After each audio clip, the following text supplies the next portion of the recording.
Hello everyone, my name is Misty Agee, and today I'm going to be discussing a little bit about the Universal Design for Learning, or UDL.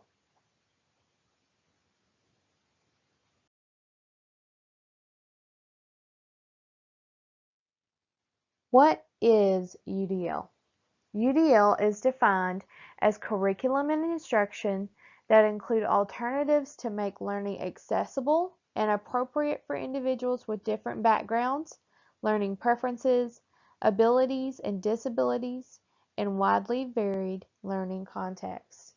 It has 7 principles: equitable use, flexibility in use, simple and intuitive use, perceptible information, tolerance for error, low physical effort, and size and space for approach and use.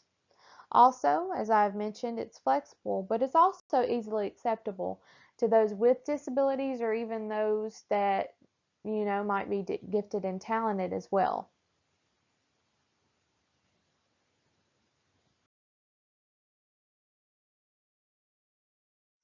The next thing we'll be discussing is assessment.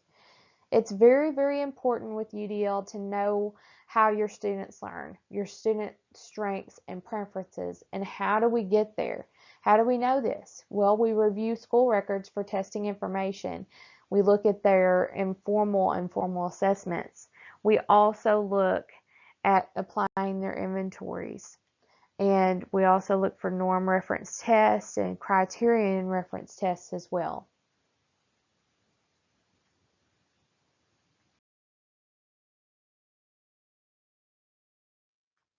Moving on, it's very, very important to know how your students learn, like I said before. And one of the ways that we can know how our students learn, in addition to the testing information that we find in their school records, we can look at their multiple intelligences.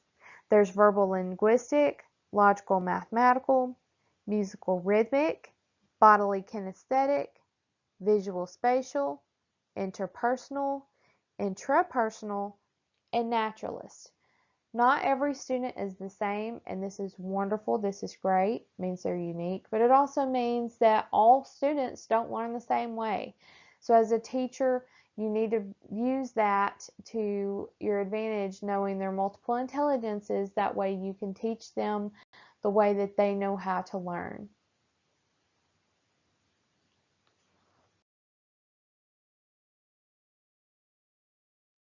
Next, we move on to planning in UDL. Like I said, you need to consider all of your students' needs, including those with an IEP plan and a 504 plan. And the next thing you need to consider when planning is multiple means of representation. Are you providing multiple examples and non-examples? Are you providing, or presenting information in multiple media formats? The next one is multiple means of engagement, and you need to ask yourself, does it vary in demands and resources? Does it offer reward choices? And the third M is multiple means of expression. As a teacher, you need to provide multiple media for communication, opportunities to practice with supports, and also provide ongoing specific feedback.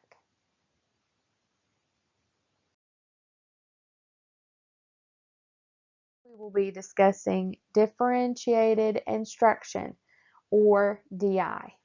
It's defined as an instructional process that offers teachers flexibility in ways to offer more support or greater challenge when teaching individuals or groups of students who have different learning styles, strengths, and needs.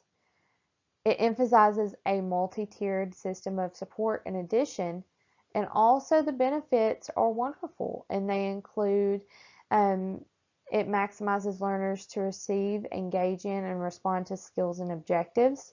It's for everyone. It's for all students. It produces inclusion, money is saved, and it reduces remedial programs. And most importantly, I think it increases the compliance with ADA, IDEA, and the No Child Left Behind.